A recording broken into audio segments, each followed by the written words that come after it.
Shalom Bapak Ibu dan saudara-saudara. Semoga kasih setia Tuhan Yesus menyertai saudara, saya dan kita semua. Saudaraku yang terkasih di dalam Tuhan, kita akan belajar saat ini tentang kesetiaan Tuhan. Kesetiaan Tuhan. Dan saya mengajak untuk berefleksi dari 2T33. 2T33, 2 Tesalonika 3 ayat 3. 2 Tesalonika 3 ayat 3. Kesetiaan Tuhan.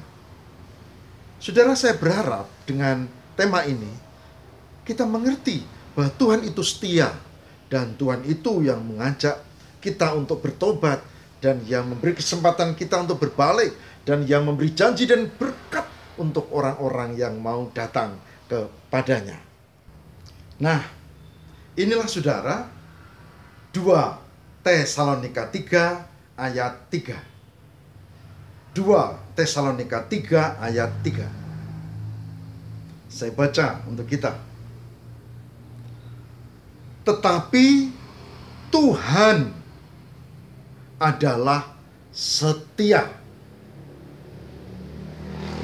Ia akan menguatkan hatimu dan memelihara kamu terhadap yang jahat. 2 Tesalonika 3 ayat 3. Ya, dihafal ya, saya baca ulang. Tetapi Tuhan adalah setia. Ia akan menguatkan hatimu dan memelihara kamu terhadap yang jahat. 2 Tesalonika 3 ayat 3. Saudaraku yang terkasih di dalam Tuhan, 2 Tesalonika 3 ayat 3 itu adalah surat Paulus kepada jemaat di Tesalonika pada mulanya. Paulus bercerita bahwa dia mengalami banyak pergumulan. Di satu sisi, Paulus berdoa supaya firman Tuhan diterima dan jemaat mengalami kemajuan meskipun banyak tantangan, kesulitan, persoalan, rintangan. Paulus berdoa supaya kehidupan jemaat mengalami kemajuan dan nama Tuhan dimuliakan. Paulus berkata pada 2 Tesalonika 3 ayat 2 bahwa ayat 1 dan 2 bahwa dia mengalami banyak kesulitan, ada pengacau, ada orang-orang jahat. Dan dia mengatakan bukan semua orang beriman loh. Oh, semua orang beragama. Beragama, tidak semua orang yang beragama itu beriman. Dan Paulus mengalami itu. Meskipun dia hamba Tuhan, meskipun dia rasul, ada juga yang usil, ada juga yang tidak suka, ada juga yang mau mencelakakan. Bahkan dikatakan di 2 Tesalonika 3 ayat 2, pengacau dan orang jahat. Tapi Tuhan setia. Tuhan memberkati. Tuhan menolong. Oleh sebab itu, kalau dulu Tuhan setia dan menolong, sekarang pun Tuhan juga akan setia dan menolong kita. Saudara, Paulus bercerita dan bersaksi tentang hal ini untuk menguatkan jemaat, bukan untuk pamer. Tapi untuk menguatkan jemaat, bahwa jemaat yang sekarang menghadapi kesulitan macam-macam, tidak hanya ekonomi, tapi juga orang-orang yang tidak menyukai perkembangan orang beriman. Mereka bikin upaya macam-macam. Tapi Paulus katakan pada jemaat di Tesalonika, jangan takut, karena Tuhan itu setia. Tuhan itu akan memberkati, Tuhan akan menguatkan hatimu, Tuhan akan melindungi dari orang-orang yang jahat. Saudara, Betapa hal ini kita butuhkan pada konteks sekarang. Coba bayangkan. Sekarang kita sudah tahu. Ya, pandemi COVID-19 belum berlalu. Sekarang kesulitan ekonomi ada di mana-mana. Kita jualan tidak laku, bukan menurun, tapi tidak laku. Bisnis ini terjun bebas. Yang tani ada masalah. Iklimnya tidak menentu. Ada juga ketika panen harga hancur. Sudah tahu harga Lombok sekarang turun.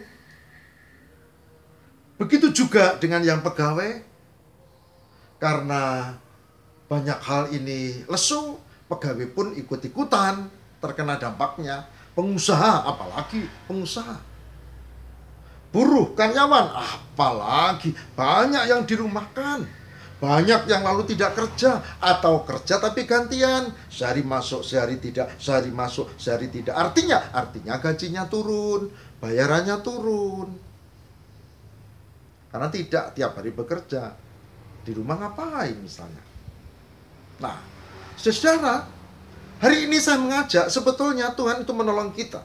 Tapi saudara jangan salah, bahwa kalau Tuhan setia menolong kita bukan berarti kita diam aja. Kalau saudara berdoa, Tuhan saya mau pergi ke kota A, ke Jogja atau ke Jakarta, Tuhan berkati, misalnya naik setir, mobil sendiri. Amin, bagus itu doa. Tapi saya beritahu bahwa doa itu Tuhan janji tolong, itu berarti kita harus gerak, kita harus nyetir dengan cermat, kita harus tidak boleh emosional, kita harus tetap kondisi bugar, dan kita atur dan sampai selamat di tujuan dengan baik. Jadi janji Tuhan ini ya dan amin di satu sisi, tapi sisi lain kita perlu berupaya, kita perlu berbuat sesuatu, kita perlu untuk sungguh-sungguh bekerja kalau itu urusannya dengan pekerjaan. Begitu juga hari ini. Kesetiaan Tuhan itu tidak berarti lalu kita enak-kepenak, diem aja. Tidak. Kesetiaan Tuhan itu harus diwujud nyatakan di dalam apa yang kita imani. Bukankah iman adalah perbuatan. Bagi yang mau berdoa, Tuhan berkati supaya boleh terima pekerjaan setelah selesai ujian, setelah selesai lulus, setelah selesai wisuda. Bagus. Tapi itu artinya kita juga harus berupaya.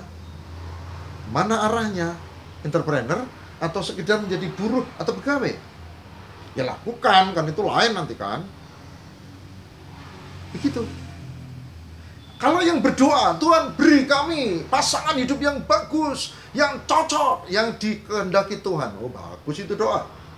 Tapi saya beritahu, Tuhan itu setia, tapi Anda juga harus mewujudkan doamu itu. Caranya, ya silakan. Kalau ingin ketemu orang baik, ya kumpul dengan orang baik. Kepingin ketemu orang beriman, ya kumpul dengan yang beriman. Kan begitu gampangnya. Tentu ini tidak sesederhana itu ya. Jalan hidup kita penuh dinamika.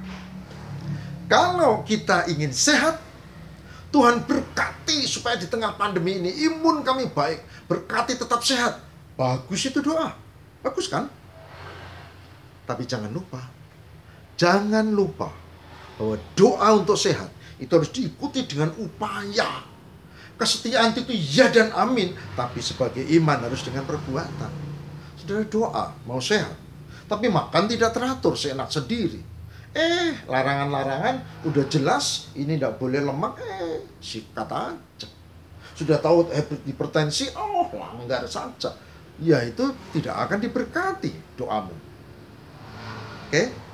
Begitu juga dengan yang lain-lain. Tapi yang paling penting yang saya mau katakan adalah Tuhan itu setia. Dan wujud kesetiaan Tuhan itu nyata dalam hidup kita. Tapi di sisi lain, kita harus mewujudkan kesetiaan Tuhan itu melalui perilaku dan upaya kita. Jika tidak, maka sia-sia. Nah, saudara, ini pesan hari ini. Dan sebagai hambanya, saya mengajak. Yuk, 1, meyakini Tuhan setia. 2, membina relasi dengan Tuhan dengan bagus. 3, lakukan iman dalam perbuatan sehingga kesetiaan Tuhan itu betul-betul nyata dalam kehidupan kita. pada saat ini. Amin. Baik, mari saudara kita bersama-sama satu hati di dalam doa. Dan saya mengajak kita untuk berserah kepada Allah di tengah aneka pergumulan ini. Mari kita bersama-sama mohon berkat Tuhan di dalam doa kepada Tuhan Yesus. Marilah kita berdoa. Semoga Tuhan mengaruniakan kepada kami keyakinan bahwa Tuhan itu setia. Semoga Tuhan memampukan kepada kami mewujudkan iman dalam perbuatan, sehingga kesetiaan Tuhan itu terjadi secara nyata dalam hidup dan kehidupan kami masing-masing. Semoga kami tak hanya mengerti, mengerti, tapi juga melakukan dalam kehidupan kami sebagai orang beriman. Sehingga apa yang kami bahas hari ini betul-betul membekali dan melandasi hidup kehidupan kami setiap hari. Tuhan, tolonglah hamba-Mu ini dan kami semua. Tolonglah yang mengikuti program ini dengan pergumulan kami masing-masing. Tolonglah ya Allah, supaya kami di tengah masa pandemi, masa new habit, new normal, yang masih terus banyak tantangan di bidang kesehatan, Tuhan menolong kami dan kami juga hati-hati. Terima kasih Tuhan, kepadamu ya Allah kami berserah. Dan kami mohon berkat dan penyertaan Tuhan. Di dalam nama Tuhan Yesus Kristus kami berdoa. Haleluya. Amin.